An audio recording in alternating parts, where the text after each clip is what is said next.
Hi friends, today this is the last part of the last poem of 12th, last novel of the 12th standard, The Sign of Four. यापूर्वी आपण 3 part upload केलेले आहेत. तिघही part विद्यार्थ्यांना चांगल्या प्रकारे समजलेत असं comment box मध्ये त्यांनी सांगितलेलं आहे. आज चौथा आणि शेवटचा पार्ट पूर्ण बघा आणि पूर्ण नॉव्हेल समजून घ्या. त्यापूर्वी जर आपण माझ्या चॅनलवर अजूनही नवीन असाल तर चॅनल सबस्क्राइब करायला विसरू नका. फक्त नवीन असाल तरच. ऑलरेडी तुम्ही चॅनल सबस्क्राइब केलं असेल तर पुन्हा चॅनल सबस्क्राइब करू नका. मात्र इतरांना हा व्हिडिओ शेअर करायला विसरू नका. याच्या अगोदर आपण असं पाहिलं होतं की इन्स्पेक्टर थॅडेस शॉल्टो यांना अटक करून घेऊन गेले होते. नाव Sherlock Holmes told Dr. John Watson to leave Mary Morstan at home and bring a dog named Toby next to him. Dr. John Watson brought Toby with him and Toby was asked to smell the oil. Inspector Thaddeus Sholto यांना घेऊन गेलेत. Sherlock Holmes यांनी doctor Watson यांना असं सांगितलं की मेरी मॉर्स्टनला तिच्या घरी सोडून या आणि तिकडनं येताना शेरलॉक होम्सच्या पुढच्या घरी जो टॉबी नावाचा डॉग राहतो, कुत्रा राहतो, त्याला घेऊन यायला सांगितलं. डॉक्टर जॉन वॅटसन यांनी सांगितल्याप्रमाणे केलं. टॉबी तिथं आला आणि त्या टॉबीला त्या ऑइल जे काही पडलेलं होतं, जे आपण मागच्या पार्ट मध्ये पाहिलं होतं, त्याचा वास घ्यायला सांगितला. तो वास घेतल्यानंतर टॉबी स्निप्स, हुंगणे ज्याला आपण म्हणतो मराठीत, and carried them both to the river Thames. There it was certain that the killer had escaped from the river Thames. There was a woman on the banks of the river Thames who said that the two men took her husband's Aurora boat and fled away. जेव्हा त्या डॉगने ते वास घेतला तेव्हा तो dog त्यांना Thames river पर्यंत आणलं. तिथपर्यंत त्या ठिकाणी त्याने तो मागोवा घेतला आणि म्हणजे याचा अर्थ किलर तिथून एस्केप झालेले होते, पळून गेलेले होते. तिथे एक महिला होती. त्या महिलेला विचारल्यानंतर त्या नदीच्या किनाऱ्यावर त्या महिलेने सांगितलं की तिच्या नवऱ्याची अरोरा बोट, ते जे काही किलर होते ते घेऊन गेलेत चोरून आणि ते इथून पसार झालेत. One of the leg was made of wood. त्यांच्यापैकी एकाचा एक पाय हा लाकडाचा होता. Now they wanted to find out where they were went and where the Aurora boat was. आता मात्र शेरलॉक होम्स आणि डॉक्टर जॉन वॅटसन यांच्या पुढे एक आव्हान होतं की त्या माणसाला शोधायचं कुठे, की जो बोट घेऊन पळून गेला होता, आणि बोट कुठे असेल, अरोरा बोट. Sherlock Holmes hired a lot of kids to find them but also paid them, and Sherlock Holmes paid them some rupees, money, or we can say dollar. मग त्या शेरलॉक होम्स यांनी त्याला शोधण्यासाठी काही मुलांना हायर केलं, पैसे देऊन. त्यांना पैसेही दिलेत आणि त्यांना शोधायला सांगितलं. One day when Sherlock Holmes read a book, we can say, he realized that people with small steps live in Andaman. These people are skilled at making poisonous tools. They are also clever. जेव्हा एक दिवशी doctor Sherlock homes book वाचत होते, त्यांना असं आढळलं की असे छोटे छोटे पाय असणारी जमात ही अंदमान या आयलँडवर राहते आणि हे लोक विषारी, हे जे काही असे थॉर्न्स असतात किंवा काही त्यांच्याकडे टूल्स असतील ते बनवण्यामध्ये खूप हुशार आहेत. असं त्यांना ते पुस्तकामध्ये वाचायला मिळालं. The children did not find out. त्या मुलांना तर काही पत्ता लागला नाही. Doctor John Watson was at home. An old man came in and told him he had something to say to Sherlock Holmes. He found a man with a wooden leg. एके दिवशी doctor Watson घरी होते. एक म्हातारा मनुष्य तिथं आला आणि त्याने म्हटलं, where is the Sherlock Holmes? Sherlock Holmes कुठे आहेत?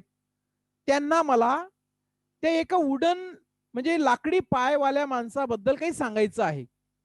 मला त्यांना सांगायचं आहे असं तो ओल्ड मॅन सांगत होता.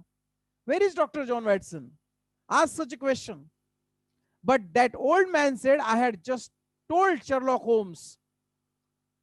म्हणजे शर्लॉक होम्स कुठे आहेत?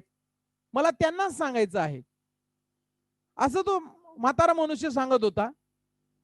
When Dr. John Watson caught the man, the old man took off his own mask and he was a Sherlock Holmes himself. म्हणजे इथं शर्लॉक होम्सने गंमत केली होती. शर्लॉक होम्स फेटा वगैरे घालून, दाढी वगैरे लावून म्हाताऱ्या माणसाचं रूप घेऊन तिथं आले होते आणि त्यांनी डॉक्टर जॉन वॅटसनला सांगितलं होतं की कुठे शर्लॉक होम्स? मला त्या माणसाचा पत्ता लागला आहे, मला फक्त शर्लॉक होम्सलाच सांगायचं आहे, मी तुम्हाला सांगणार नाही, अशा पद्धतीने.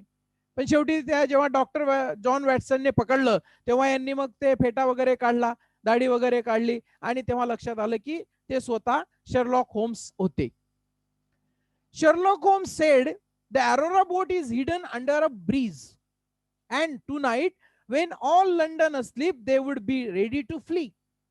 So you had to get a help of the police, and you have to order a boat. मग शर्लॉक होम्सने सांगितलं की मला पत्ता लागला आहे, ती बोट एका ब्रिजच्या खाली आहे आणि जेव्हा सगळं लंडन शहर झोपी गेलेलं असेल, म्हणजे रात्रीची वेळ असेल, तेव्हा ते तिथून पळून जाणार आहेत असं माहिती मिळालेली, सूत्रानुसार माहिती मिळालेली आहे. मग याच्यासाठी आपल्याला पोलिसांची मदत घ्यावी लागेल, पोलिसांकडून एखादी बोट हायर करावी लागेल, तरच आपण त्याचा पाठलाग करू शकू असं Sherlock Holmes doctor John Watson यांना सांगत होते. I had a man standing there and when he ran away with his finger he would told us and we would follow him. Sherlock Holmes असंही सांगत होते, मी एक माणसाला तिथं थांबवून आलेलो आहे, जेव्हा ते पळून जायची तयारी करतील त्या क्षणी तो आपल्याला खून करणार आहे आणि सांगणार आहे, बोलावणार आहे आणि तेव्हा आपण त्यांचा पाठलाग करू. They all went there, the guy beckons them. ते सगळे तिथे गेले, त्याने त्यांना बेकॉन्स म्हणजे खून करून बोलावलं. And the Aurora boat leapt. At the same time as Sherlock Holmes and others chased them, Tonga throws poisons at them, but they shoot him. Tonga falls into the water. The Aurora boat stops to one side while the chase continues. मग झालं काय? त्या अरोरा बोटचा पाठलाग सुरू होता. यांनी जेव्हा पाठलाग करायला सुरुवात केली तेव्हा जो टोंगा नावाचा जो व्यक्ती होता त्याने याच्याकडे पॉइझनस जी शस्त्रास्त्र होती ती फेकायला सुरुवात केली. तेव्हा त्यांनी त्याला शूट केलं, तो खाली पडला थेम्स नदीमध्ये, तो मेला. त्याच वेळेस ती अरोरा बोट एका बाजूला थांबली आणि यांनी मात्र त्या अरोरा बोटचा पाठलाग सुरूच ठेवला. Jonathan Small, another character, tried to escape. बघा हे दिसतंय, हा जोनाथन स्मॉल म्हणजे तो एक लाकडी पायाचा माणूस जो होता तो जोनाथन स्मॉल होता. तो तिथून पळून जाण्याची तयारी करत होता, but since one of his legs was made of wood he could not run. त्याचा एक पाय लाकडाचा होता आणि लाकडाचा असल्यामुळे तो पळू शकत नव्हता. That treasure was still in the boat, कारण तो चिखलामध्ये रुतला त्या नदीच्या किनाऱ्यावर. पण तो ट्रेझर जो होता तो अजूनही कुठे होता? बोटमध्ये होता. Police arrested Jonathan small and treasurer. They arrived at 221 baker street. त्यांनी जोनाथन स्मॉलला घेतलं ताब्यात, तो खजिना होता तो पण घेतला आणि 221 बी बेकर स्ट्रीट लंडन या ठिकाणी ते आलेत त्याला अरेस्ट करून, त्याला सोबत घेऊन. There Jonathan Small told them all about the treasure. मग या जोनाथन स्मॉलने सगळं काही सांगितलं त्या खजिन्याबद्दल. आता काय सांगितलं नेमकं? Once he was working for the British army and one day while bathing he was bitten by a crocodile. Since then, the British have appointed him as a security guard at the fort of Agra. एके दिवशी हा आंघोळ करत होता आणि आंघोळ करताना काय झालं की ब्रिटिश आर्मी मध्ये होता आणि आंघोळ करताना मगरीने क्रोकोडाईलने याचा पाय खाल्ला, तोडून टाकला. त्या दिवसापासून हा एक पाय याचा लाकडाचा होता. मग हा आर्मी मध्ये होता, आता आर्मी मध्ये काम करू शकत नाही म्हणून ब्रिटिशांनी काय केलं, याची नियुक्ती त्यावेळेस कुठे केली, आग्रा फोर्ट, आग्रा किल्ला जो होता त्याच्या इथं सिक्युरिटी गार्ड म्हणून याची नियुक्ती केली.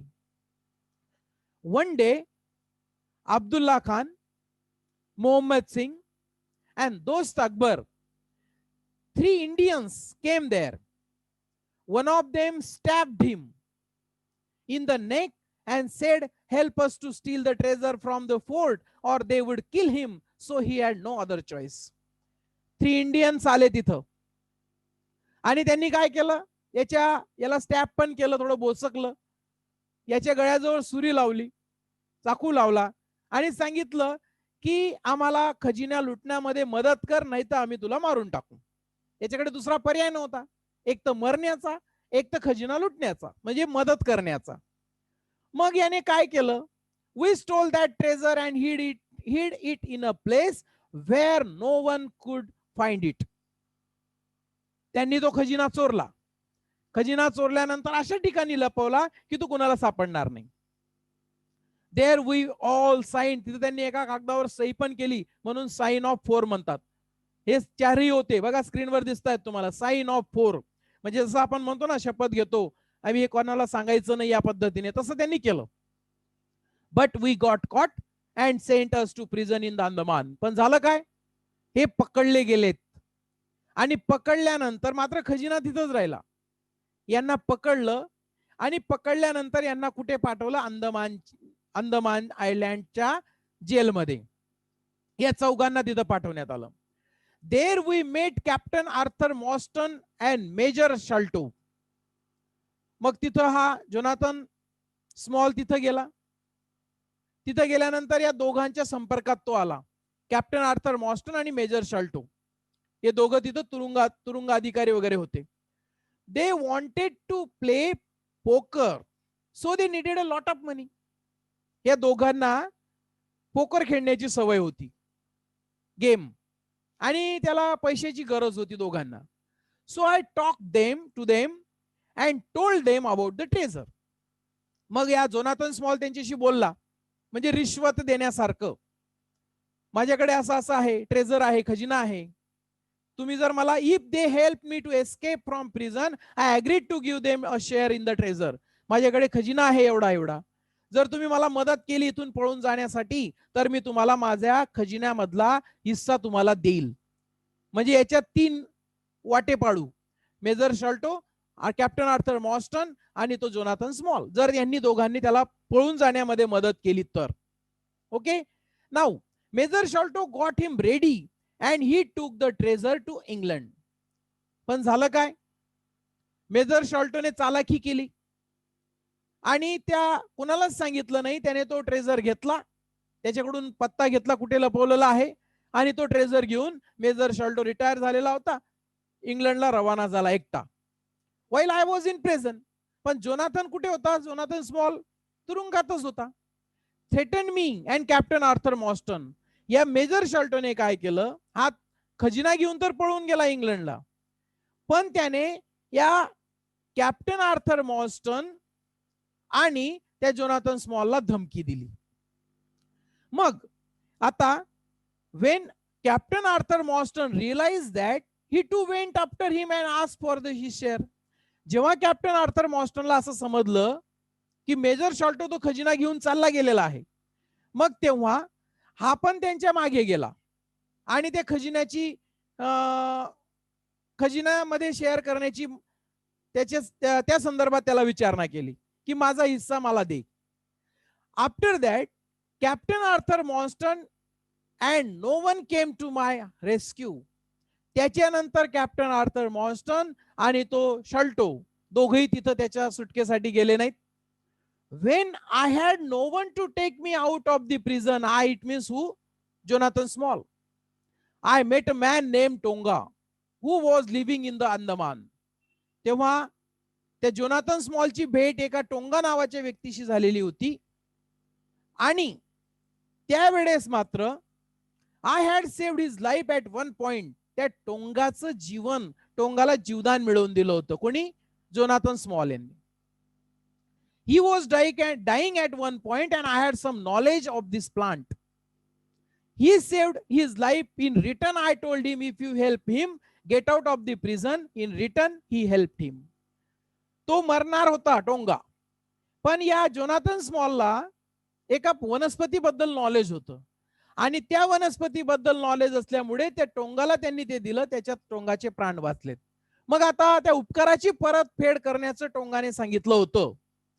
मग तेव्हा या जोनाथन स्मॉलने सांगितलं, तुला जर माझ्या उपकाराची परतफेड करायची असेल तर मला जेलमधून बाहेर काढण्यासाठी मदत कर. आणि ती टोंगाने केली आणि म्हणून जोनाथन स्मॉल हा त्या जेलमधून बाहेर निघाला. Then I came to England and searched for Major Sholto to avenge and took the treasure from him. मग तो जेलमधून बाहेर आला जोनाथन स्मॉल. तो इंग्लंडला पोहोचला, मेजर शॉल्टोचा पत्ता घेतला आणि त्याचा बदला घेण्यासाठी हा तिथे इंग्लंडला पोहोचला आणि त्या खजिन्याची माहिती घेण्यासाठी तो तिथपर्यंत गेला. कोण? Jonathan small. At that point they all look at the treasurer. हे असं हे सगळं सांगताना मग आता हे सगळेजण त्या ट्रेझर कडे बघतात, ट्रेझर उघडून बघतात, कारण त्यांनी त्या बोट मधून हा ट्रेझर पण आणला होता, अरोरा बोट मधून. But the treasure was not there. म्हणजे ट्रेझर आणला, खजिना उघडून पाहिला, पण त्याच्यात काहीच नव्हतं. So Jonathan Small laughs and says that if the treasure couldn't be mine, I wouldn't let it be to anyone's. Jonathan small हसायला लागला आणि काय उत्तर दिलं त्याने? जर समजा हा ट्रेझर माझा नाही तर कोणाचाच नाही. तर हिंदी पिक्चर मध्ये आपण पाहतो हिरो आणि हिरोईन, ते मेरी नहीं हो सकती तो किसी की भी नहीं हो सकती. तशा पद्धतीने याने हा ट्रेझर माझा नाही तर कोणाचाच नाही. मग त्याने काय केलं? I threw that treasure into the river Thames. मी म्हणजे जोनाथन स्मॉलने तो ट्रेझर, तो खजिना थेम्स रिव्हर मध्ये फेकून दिला होता, म्हणजे कुणालाच मिळणार नाही. Here the story ends, but in the end doctor John Watson propose to Mary Morstan and demands marriage. पहिल्या याच्यामध्ये जेव्हा कॅरेक्टर स्केच मध्ये सांगितलं होतं तेव्हा बघा, doctor John Watson loves Mary Morstan, love at first sight. जेव्हा ती तिची केस त्यांच्याकडे घेऊन आली होती तेव्हा याचं प्रेम तिच्यावर झालं होतं आणि आता शेवटी स्टोरी संपली. तेव्हा डॉक्टर जॉन वॅटसन हे मेरी मॉस्टनला लग्नासाठी प्रपोज करतात. Then Mary Morstan said yes. Mary मॉस्टनने होकार दिला. Mary Morstan and doctor John Watson were married and again Sherlock Holmes began taking cocaine. मग तिथं त्या दोघांचं लग्न होतं. शेवट गोड झालेला आहे, आनंदी झालेला आहे. पण मात्र शर्लॉक होम्स आता पुन्हा त्याची ती जे काही कोकेन घेण्याची सवय होती त्या मार्गाला तो पुन्हा लागलेला आहे. Here story ends. इथं स्टोरी संपते. आपल्याला जेवढा पार्ट दिलेला आहे 12वीच्या इंग्लिश मध्ये तेवढा त्या ठिकाणी इथं संपतं. नाव मला अशी आशा वाटते की तुम्हाला पूर्णच्या पूर्ण नॉवेल्स, आपलं जेवढा पार्ट आपल्याला दिलेला आहे हे या पिक्चरच्या माध्यमातून समजली असेल याची निश्चितच त्या ठिकाणी मला आशा वाटते. तर आपल्या याबद्दल कमेंट बॉक्स मध्ये कमेंट करा. So I thank to you all for watching my video. Please share this videos to students. हा व्हिडिओ निश्चितच हे सगळे चारही पार्ट विद्यार्थ्यांना शेअर करा, इतरांना शेअर करा, म्हणजे समजायला त्यांना सोपं जाईल. थँक्यू.